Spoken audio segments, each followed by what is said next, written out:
ఒక వ్యక్తి ఎవరో నాకు వాట్సాప్లో సర్క్యులేట్ చేశాడు. ఏమనంటే ఈ ఉద్యోగ నియామక పత్రాలు ఇచ్చేటువంటి 500 మందికి 350 మందికి ఎంతమందికి ఉంటే అంతమందికి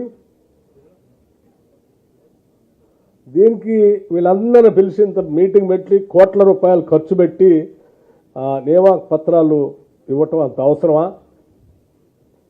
ఏదో ఆన్లైన్లో పెట్టేస్తే వాళ్ళు డౌన్లోడ్ చేసి తీసుకొని వెళ్ళిపోతారు కదా. నేను అడుగుతా ఉన్నాను, మీ అందరినీ ఇక్కడ పిలిచి సంతోషంగా ప్రభుత్వ పరంగా మీ కుటుంబ సభ్యులతో సహా కలిసి నియామక పత్రాలు ఇచ్చి దీనికి సంబంధించిన సమాచారం కూడా మీ అందరూ చెప్పి ఇవ్వటం ఇది ఒక మానవీయ సంబంధాలు, మనిషికి మనిషికి ఉన్నటువంటి మానవీయ సంబంధాలు, కుటుంబ సంబంధాలు. ఒక మెషిన్ లాగా ఏదో కంప్యూటర్లో ఆర్డర్ ఇచ్చేసి మీరు డౌన్లోడ్ చేసుకొని మీరు వెళ్ళిపోయేటువంటి ఒక మెకానికల్ లైఫ్ కాదు మనది.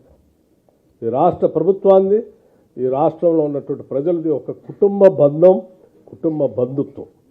ఈడ మనిషికి మనిషికి మానవీయ సంబంధాలే ముఖ్యం తప్ప ఏదో మేము ప్రచార ఆర్భాటం కోసం చేసింది కాదు. ఇది కోట్ల రూపాయలు ఎక్కడ ఖర్చు పెట్టినట్టుగా ఉన్నది. ఇది భవనంలో ఉంది. అంటే కావాలని కొద్దిమంది వాళ్ళు ఆ 10 సంవత్సరాలు ఉద్యోగాలు ఇయ్యలే, మీకు ఇయ్యకపోగా ఇవాళ ఉద్యోగాలు ఇవ్వటం కోసం చేసే ప్రక్రియను కూడా ఇంకో రకంగా ఒక తప్పుడు ప్రచారం చేయాలని చెప్పి ఒక ఆలోచనతో ఈ ఎనర్జీ డిపార్ట్మెంట్కి సంబంధించినటువంటి కొన్ని 1-2 వాట్సాప్ గ్రూపుల్లో సర్క్యులేట్ చేస్తున్నారని చెప్పి నాకు పంపిస్తే నాకు నిజంగా వాళ్ళని చూసి నవ్వాలో ఏడవాలో కూడా అర్థం కాలేదు.